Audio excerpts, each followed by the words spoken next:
नमस्कार दोस्तों, मैं मौर्य अखिलेश कुमार। शारीरिक शिक्षा के इस सेगमेंट में मैं अपने YouTube channel physical education at Maurya Akhilesh Kumar पर आप सभी का स्वागत करता हूं। आज के इस वीडियोज में श्वसन तंत्र रेस्पिरेटरी सिस्टम पर में जितने भी कंफ्यूज असमंजस या कंट्राडिक्टरी में डालने वाले प्रश्नों को शामिल किया गया है और उन प्रश्नों को विश्लेषणात्मक तरीके से हल करके समझाया गया है। तो इसको शुरू करने से पहले मैं आप सभी से एक रिक्वेस्ट करूंगा और रोज की तरह एक बात कहना चाहूँगा कि वीडियोज को लाइक ज़रूर करें और जो लोग सब्सक्राइब नहीं किए वो सब्सक्राइब ज़रूर करें और साथ में अपने सोशल मीडिया प्लेटफॉर्म जैसे फेसबुक, व्हाट्सएप ग्रुप और दोस्तों के पास शेयर करें ताकि और ज़रूरतमंद लोगों के पास हमारा ये सेवा पहुंच सके और ल अधिक से अधिक लोग जुड़ पाएँ, जिससे हमको काम करने में भी एक मोटिवेशन, प्रेरणा मिलती है और अच्छे प्रश्नों को सेट करने में मज़ा भी आता है। तो आप लोग इस इसे ज़रूर कीजिएगा। तो शुरू करते हैं हम अपना पहला प्रश्न, श्वसन के दौरान होने वाली क्रिया है। देखिए, श्वसन के दौरान होने वाली क्रिया भौतिकी क्रिया, रासायनिक क्रिया, ए व बी दोनों क्रियाएँ या कोई नहीं। देखिए, जब हम श्वसन लेते हैं तो जब हम साँस को अंदर लेते हैं, हवा को अंदर लेते हैं तो हमारे लंग्स जो फेफड़े होते हैं फूल जाते हैं। फूलने के कारण कारण जो श्वसन क्रिया के दौरान 2 प्रकार की मांसपेशियाँ इन्वॉल्व होती है। पहला इंटरकॉस्टल्स मसल और दूसरा डायफ्राम मांसपेशी। तो जो हमारा इंटरकॉस्टल्स मसल्स होता है वो फूल जाते हैं, उनमें प्रसरण होता है, फैलाव होता है। जैसा कि आप देख सकते हैं श्वास को अंदर खींच के, और हमारा डायफ्राम जो पेट के ऊपर का भाग होता है और फेफड़े के नीचे जिस पर फेफड़े का बेस टिका होता है उसमें संकुचन होने लगता है। फिर जब हम श्वास को बाहर छोड़ते हैं तो यही इंटरकॉस्टल्स मसल में संकुचन होता है और हमारा जो डायफ्राम होता है वो फैलने लगता है। ये हमारे आँखों से दिखाई देता है। तो ये तो भौतिक क्रियाएँ हो गई। लेकिन जब हम रासायनिक क्रिया की बात करेंगे, तो जब रक्त में ऑक्सीजन पहुँच जाता है और उसके बाद ट्रांसपोर्ट होकर यानी कि परिवहन के माध्यम से हमारे शरीर की सूक्ष्मतम इकाई सेल्स तक पहुँचता है और सेल्स में जब वो सेल्स में पहुँचता है तो सेल्स में उपस्थित ग्लूकोज के साथ उस ऑक्सीजन ग्लूकोज का ऑक्सीकरण करती हैं और उस ऑक्सीकरण के फलस्वरूप ऊर्जा उत्पन्न होती है और ऊर्जा के साथ-साथ कई अपशिष्ट पदार्थ जैसे कि जलवाष्प, अन्य गैसें, हानिकारक गैसें के साथ-साथ कार्बन डाइऑक्साइड गैसेज़ भी उत्पन्न होने लगती हैं। तो तो इ इ इन क्रियाओं को जो हम आँखों से इसको नहीं देख पाते, ये रासायनिक क्रियाएँ हो गई। अर्थात जब हम श्वास लेते हैं तो मांसपेशियों में संकुचन, प्रकुंचन की क्रिया होती है, वो भौतिकी क्रिया कहलाई। और जब जब जब श्वसन के दौरान ग्लूकोज का ऑक्सीकरण होता है कोशिकाओं के भीतर और उससे ऊर्जा उत्पन्न होती है, तो वो हमारी रासायनिक क्रियाएँ कहलाई। अर्थात श्वसन के दौरान दोनों प्रकार की क्रियाएँ होती हैं, भौतिकी क्रिया और रासायनिक क्रिया। अर्थात इस प्रश्न का सही उत्तर है ऑप्शन सी, ए व बी दोनों। अब प्रश्न संख्या दूसरा, कार्बन डाइऑक्साइड बनता है। यानी कि कार्बन डाइऑक्साइड कहाँ बनता है? ऑप्शन है कोशिका में, ऊतक में, फेफड़ों में, पेशियों में।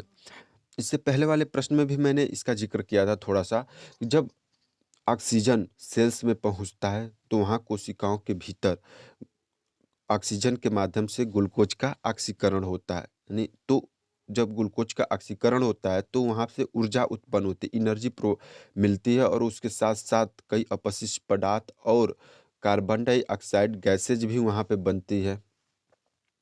और वही कार्बन डाइऑक्साइड गैस फिर रक्त के माध्यम से लंग्स में पहुँचती है और फिर बाहर निकाल दी जाती है। तो इस प्रकार इस प्रश्न का जो सही उत्तर है कोशिका में बनता है, जो शरीर की सबसे छोटी इकाई होती है। वहाँ पे ग्लूकोज का ऑक्सीकरण ऑक्सीजन के माध्यम से होता है और कार्बन डाइऑक्साइड गैस के साथ ऊर्जा का भी उत्पन्न होता है। तो इस प्रकार इस प्रश्न का सही उत्तर सॉरी होता है ऑप्शन ए कोशिका में। प्रश्न संख्या 3 है, ट्रैकिया का भाग है यानी ब्रोंकियाल ब्रोंक्यूल्स, फेफड़े, श्वास नली, इन चारों में से ट्रैकिया का कौन-सा भाग होता है, उसको हमें बताना है। तो ट्रैकिया ट्रैकिया का हिंदी शब्द होता है श्वास प्रणाली या श्वास नली, यानी जिस नली के माध्यम से ऑक्सीजन या बाहरी वायु फेफड़े में जाती है, उसको श्वास नली कहते हैं। जब श्वास नली शुरुआत होता है इसका लारेंक्स यानी स्वर यंत्र से, और जब ये फेफड़े के पास पहुँचता है, चूँकि 2 फेफड़े हमारे होते हैं, तो दोनों फेफड़ों में इस ट्रैकिया को प्रवेश करना होता है, तो अपनी 2 शाखाएँ बनाता है ट्रैकिया, और उन्हीं दोनों शाखाओं को ब्रोंकियाई कहते हैं, और ये शाखाएँ ट्रैकिया का ही होता है, तो इसलिए ये ब्रोंकियाई भी ट्रैकिया का एक भाग होता है। और जब ये ब्रोंकियाई लंग्स दोनों लंग्स में प्रवेश करते हैं, तो दोनों लंग्स के अंदर अनेक शाखाओं में विभाजित हो जाते हैं, छोटी-छोटी शाखाओं में। उसको हम ब्रोंकियोल्स कहते हैं, और किसके अंदर विभाजित होते हैं? फेफड़ों के। तो ऑप्शन में श्वास नली भी डाला गया। श्वास नली को ही इंग्लिश में हम ट्रैकिया कहते हैं। तो इस तरह से जब हमारी श्वास नली 2 भागों में विभाजित हो जाती है, तो उसको हम ब्रोंकियाई कहते हैं। तो इसलिए इस प्रश्न का सही उत्तर होता है ऑप्शन ए, ब्रोंकियाई। अब प्रश्न संख्या 4 है, वातावरण और फेफड़ों के बीच वायु का आदान-प्रदान कहलाता है। अर्थात जब हम बाहर से हवा को लेते हैं, फिर के फेफड़े में लेके फिर बाहर की ओर उस हवा को छोड़ते हैं, तो इस प्रक्रिया को क्या कहते हैं? शुद्धिकरण, परिवहन, लेन-देन, संवातन। देखिए, जहाँ पे हवा वायु का अदला-बदली होता है, यानी कि अशुद्ध चीज़ों को छोड़ा जाता है और शुद्ध चीज़ों को लिया जाता है, तो वो शुद्धिकरण कहलाता है, और वो प्रक्रिया लंग्स के अंदर होती है। अगर प्रश्न पूछता कि शुद्धिकरण कहाँ होता है या फेफड़ों के बीच में क्या होता है, फेफड़ों में क्या होता है, तो वो शुद्धिकरण हो गया, ठीक। अब परिवहन, परिवहन यानी ट्रांसपोर्टेशन, एक जगह से दूसरे जगह उसको लेके जाना, यानी कि ऑक्सीजन जब फेफड़े में आती है, तो वो रक्त द्वारा एब्ज़ॉर्ब कर ली जाती है और फिर पूरे शरीर में लेके जाई जाती है। फिर अशुद्ध रक्त को लंग्स के में लाई जाती है शुद्धिकरण की, तो ये प्रक्रिया परिवहन कहलाती है।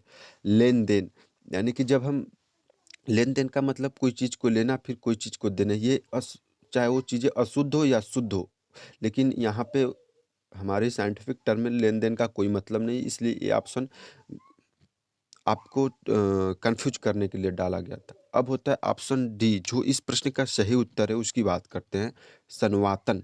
संवातन का इंग्लिश होता है कन्वोकेशन। इस इसका मतलब होता है कि अशुद्ध किसी कोई भी अशुद्ध चीज़ को जो हमसे हानिकारक पहुँचाता है, उसको बाहर निकाल देना और शुद्ध चीज़ों को अवशोषित कर लेना। यही प्रक्रिया हमारी फेफड़ों और वातावरण के बीच में होती है। फेफड़े वातावरण से ऑक्सीजन को अंदर लेता है और कार्बन डाइऑक्साइड को बाहर छोड़ देता है। इस प्रक्रिया को हम संवातन कहते हैं। अब होता है प्रश्न संख्या 5, बाएँ फेफड़े का भार होता है। देखिए, शरीर में 2 फेफड़े होते हैं, दाएँ और बाएँ। दाएँ फेफड़े हमेशा बाएँ फेफड़े की अपेक्षा साइज़ में बड़े होते हैं और भार में भी अधिक होते हैं। तो जो बड़े फेफड़े होते हैं, उसका साइज़ बड़ा होता है और उसका भार भी बड़ा होता है। तो बड़े फेफड़े का जो भार होता है, वो 620 ग्राम होता है। लेकिन जब हम बाएँ फेफड़े की बात करेंगे, तो उसकी साइज़ भी छोटी होती है और उसका भार भी कम होता है, और बाएँ फेफड़े का जो भार होता है, वो 570 ग्राम होता है। 500 अर्थात ऑप्शन सी। तो इस प्रश्न का जो ऑप्शन सी है, 570 ग्राम छोटा होता है, क्योंकि बाएँ फेफड़े का भार 570 ग्राम होता है। अब प्रश्न संख्या 6 है, म्यूकस कला स्थित होता है। देखिए, म्यूकस एक प्रकार की झिल्ली होती है जो नाक के अंदर स्थित होती है। इस प्रश्न का सही उत्तर होता है नाक। और ये नाक के अंदर चारों ओर स्तरित होती है, स्थित होती है और एक नमी युक्त होती है। इसका काम होता है कि जब हम श्वास को लेते हैं, तो जो भी अशुद्धियाँ, जीवाणु, विषाणु नाक के माध्यम हवा के माध्यम से अंदर प्रवेश करते हैं, वो म्यूकस कला में सट जाते हैं और वो हमारे शरीर के इंटरनल ऑर्गन्स में नहीं पहुँच पाते। और उसके साथ-साथ ताप संयोजित का काम, यानी कि बाहर का जो टेम्परेचर होता है, वायु होती है, उसका टेम्परेचर और शरीर के अंदर के टेम्परेचर को ये मिलान करता है, यानी कि बाहरी टेम्परेचर को शरीर के टेम्परेचर युक्त कन्वर्ट कर देता है, बदल देता है म्यूकस कला। 2 काम आपको इस म्यूकस कला का बताया, एक तो ताप को नियंत्रित करना और दूसरा कि बाहरी अशुद्धियाँ जो श्वास के माध्यम से अंदर आती है, उसको रोक देना। यही काम करता है और ये नाक के अंदर स्थित होता है, इसलिए इस प्रश्न का सही उत्तर होता है नाक। अब प्रश्न संख्या 7वाँ है, जैवधारिता वाइटल कैपेसिटी किससे मापी जाती है? वाइटल कैपेसिटी को हम प्राणवायु भी कहते हैं, और इस देख तो ऑप्शन है स्पाइरोमीटर, स्फिग्नोमैनोमीटर, स्टेथोस्कोप, बैरोमीटर। देखो बैरोमीटर जो होता है वो वायु दाब को मापा जाता है कहीं भी वातावरण में। फिर उसके साथ स्टेथोस्कोप जो होता है, स्टेथोस्कोप का मेजरेबल सॉरी जो स्टेथोस्कोप होता है उसका मेजरेबल हम अपने, और जो स्फैग्नोमैनोमीटर होता है, स्फैग्नोमैनोमीटर का प्रयोग हम अपने रक्त दाब ब्लड प्रेशर को मेजर करने के लिए किया जाता है, जिसमें पारा का प्रयोग होता है। स्टेथोस्कोप जो होता है, ऑप्शन जो सी है, स्टेथोस्कोप का प्रयोग हमारे जो हार्ट रेट होता है, हार्ट बीट यानी हृदय की धड़कन को मेजर करने के लिए किया जाता है। बैरोमीटर को आपको मैंने बताया कि इसकी जो वायु दाब होता है वातावरण में उसको मेजर करने के लिए किया जाता है। लेकिन जो ऑप्शन है ए इस प्रश्न का सही उत्तर होता है स्पायरोमीटर। स्पायरोमीटर जो होता है हमारी जो लंग्स कैपेसिटी होती है, लंग्स को जो वायु ग्रहण करने की क्षमता होती है उसको मेजर किया जाता है। जैसे कि यानी कि जैव धारिता यानी जितनी सामान्य अवस्था में हम गैस लेते छोड़ते हैं उसको मेजर करने का जो यंत्र होता है वो होता है स्पायरोमीटर। इसलिए इस प्रश्न का सही उत्तर होता है ऑप्शन ए स्पायरोमीटर। प्रश्न संख्या 8 है, प्रत्येक फेफड़ा किस झिल्ली से घिरा होता है? प्लूरल मेम्ब्रेन, म्यूकस झिल्ली, pleural cavity, membrane. Option D में मेम्ब्रेन को हम हिंदी में झिल्ली कहते हैं, इसलिए ये तो बिल्कुल गलत हो गया। अब प्लूरल कैविटी, कैविटी शरीर में जितनी होती है उनका वीडियो मैं पहले के वीडियोज में डाल चुका हूँ और उसको विस्तृत तरीके से समझाया भी हूँ। तो कृपया कैविटी को समझने, कैविटी का हिंदी गुहा होता है, उसको समझने के लिए आप पुरानी वीडियो को आप जाएँ, वो हमारे प्लेलिस्ट के एनाटॉमी में मिल जाएगा। अब आता है म्यूकस झिल्ली। म्यूकस, चूँकि म्यूकस क्ला नाक में होता है इसलिए म्यूकस झिल्ली भी नाक में स्थित होती है। अब आती है ऑप्शन ए, इस प्रश्न का सही उत्तर है प्लूरल मेम्ब्रेन। देखिए फेफड़ा जो होता है, फेफड़े के ऊपर उसको सुरक्षित रखने के लिए, उसको बाहरी आघातों से बचाने के लिए एक उसके ऊपर एक लेयर होता है, उस लेयर को हम प्लूरल मेम्ब्रेन कहते हैं। तो इस प्रश्न का सही उत्तर होता है प्लूरल मेम्ब्रेन। प्रश्न संख्या 9 है, प्लूरा या फुफ्सा आवरण। जैसे कि प्लूरल मेम्ब्रेन की हम इससे पहले वाले प्रश्न में बात किए थे, तो वही उसी को हम प्लूरा या फुफ्फुसा आवरण, फुफ्फुस मतलब लंग्स, उसका आवरण प्लूरा या प्लूरल कहलाता है। दोनों परतों के मध्य का भाग होता है, कहलाता है। यानी कि जब जो हमारा लंग्स होता है उसके ऊपर प्लूरल झिल्ली होती है, उनके बीच जो भाग होता है उसको हम क्या कहते हैं? जैसे कि एक पाइप होता है, पाइप की 2 सतह होती है, एक इंटरनल एक और बाहरी। जो जो हमारा प्लूरल झिल्ली होता है उसका आंतरिक परत, हमारे फेफड़ों से स्पर्श करती रहती है, उससे सटी लगी रहती है, और बाहरी जो फुफ्सावरण होता है सतह वो बाहर की तरफ होता है, उनके बीच में गैप होता है और उस गैप खाली स्थान होता है। वही खाली स्थान जब हम बाहर से प्रेशर दबाते हैं अपने लंग्स को, तो वही गैप हमारी लंग्स को बाहरी दबाव से बचाती है और उसको हम प्लूरल गुहा कहते हैं। गुहा का मतलब होता है कैविटी यानी खाली जगह, और उसी खाली जगह प्लूरल के बीच में जो खाली जगह उसको प्लूरल गुहा कह दिए। तो इस प्रश्न का सही उत्तर आया प्लूरल गुहा। सनवातन पहले वाले प्रश्न में समझा चुका हूँ। सर्वाइकल प्लूरा कहाँ होता है, उसको हिंदी में गुहा कहते हैं। ये हमारे जो सर्वाइकल हड्डी होती है गले के पास, उसको सुरक्षित करने के लिए जो घेरा होता है उसको हम सर्वाइकल प्लूरा कहते हैं। अब प्लूरा जो होता है भाग, कोई शब्द नहीं, प्लूरा भाग कोई शब्द नहीं, इसको कंफ्यूज करने के लिए डाला गया था ताकि अधिक लोग इसमें प्लूरल गुहा को ही टारगेट किए हैं। प्रश्न संख्या अब 10वां है, प्लूरल गुहा के मध्य पाई जाने वाली द्रव का नाम क्या है? अब एक क्रम से मैं चला रहा हूँ प्लूरल के बारे में, लंग्स के, तो प्लूरल गुहा, प्लूरल लिक्विड, तो जो जैसे कि मैंने प्लूरल गुहा के बारे में बताया कि दोनों परतों के बीच में खाली जगह होता है, उसमें एक द्रव होता है जो उसको नमी युक्त बनाए रखता है तथा उनके बीच जो भी गति होती है, उनमें घर्षण नहीं होने देता, उसको मुलायम बनाए रखता है तथा बाहरी दबावों से फेफड़े को बचाने का काम करता है। अब उनके बीच एक द्रव होता है जिसको और उस द्रव का नाम है सिरमी द्रव, जो ऑप्शन बी है। सिरमी द्रव इस प्रश्न का सही उत्तर होता है। प्लूरा द्रव कोई द्रव नहीं होता है। स्नेहक द्रव का तात्पर्य होता है नमी युक्त द्रव से मुलायम द्रव जिसमें जो घर्षण न होने दे, और उसको हम प्लूरल गुहा के मध्य सिरमित द्रव के नाम से जानते हैं। इसलिए इस प्रश्न का जो सही उत्तर होता है ऑप्शन बी सिरमित द्रव। अब प्रश्न संख्या 11, अशुद्ध रक्त फेफड़े में किसके माध्यम से जाता है? देखिए, रक्त दो प्रकार की नलिकाओं में बहता है, एक धमनी एक सिरा। धमनी में शुद्ध रक्त प्रवाहित होता है जो हृदय से निकलकर पूरे शरीर में जाता है। अशुद्ध रक्त जब रक्त सेल्स के पास जाके डीऑक्सीजनेटेड होता है, यानी कार्बन डाइऑक्साइड युक्त हो जाता है, अशुद्ध हो, तो सिरा के माध्यम से फिर हृदय में आता है, और फिर वही तब जब हृदय में अशुद्ध रक्त आता है तो हृदय से उस अशुद्ध रक्त को शुद्ध करने के लिए वो रक्त फेफड़े में जाता है, और जिस माध्यम से वो फेफड़े में जाता है उसको पल्मोनरी धमनी कहा जाता है। यानी कि हृदय से निकला हुआ अशुद्ध रक्त जो लंग्स में जाता है, जिस उसको हम पल्मोनरी धमनी कहते हैं। और जब लंग्स में शुद्ध होके जिस रक्त वाहिनिकाएं के माध्यम से हृदय में आता है रक्त, उसको पल्मोनरी सिरा कहते हैं। यहाँ पे ये चीज़ कंफ्यूज करती है कि पल्मोनरी सिरा और पल्मोनरी धमनी। तो देखिए, पल्मोनरी धमनी अशुद्ध रक्त से संबंधित होती है, जो हृदय में अशुद्ध रक्त होता है वही पल्मोनरी धमनी के माध्यम से लंग्स में जाती है अशुद्ध रक्त शुद्ध होने के लिए। और जब लंग्स में ऑक्सीजन लेके शुद्ध हो जाती है रक्त, तो पल्मोनरी शिरा के माध्यम से हृदय में प्रवेश करती है।